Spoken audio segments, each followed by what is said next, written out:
Древнее лакомство с множеством рецептов. Булмык – некогда ритуальное блюдо для подношения божества, а способ его приготовления передавался из поколения в поколение.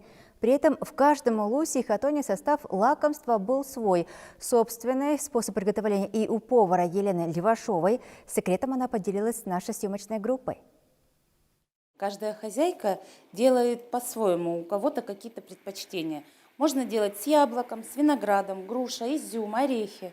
Мы будем делать с грушей.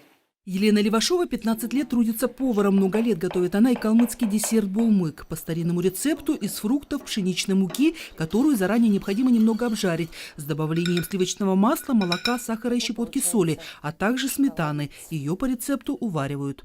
Сметана должна быть домашняя, очень жирная. Он отходит от стенок и получается вот густой такой. Готовый булмык имеет густую консистенцию, на поверхности тонкий слой масла. Блюдо очень калорийное, готовится быстро, подается как в горячем, так и в холодном виде. Его можно украсить изюмом и орехами. В старину накануне Мацикюдыр, который выпадает 3 раза в месяц, дни проведения крупных молебнов, калмыки делали подношение Будде. Зачастую это были небольшие кулечки со сладостями и приготовленный хозяйка булмык. Секрет приготовления этого калмыцкого блюда когда-то переходил от старшего поколения к младшему. В каждом улусе и хатоне был свой рецепт. По словам Елены Левашовой, это один из любимых туристами десертов. Оценить национальное блюдо сегодня предлагают путешественникам во многих кафе и ресторанах. Это очень вкусное блюдо, которое очень востребовано в ресторанах.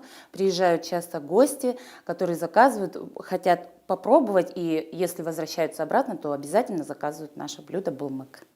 Ежегодно познакомиться с красотами республики и традиционной кухни кочевников приезжают около 50 тысяч человек. И калмыки есть чем удивить гостей. Дотур, семджин, бёреги, махан-шультаган, хурсын, махан и кюр. А на десерт ароматные борцики, утоляющие жажду калмыцкий чай и, конечно, нежный и вкусный.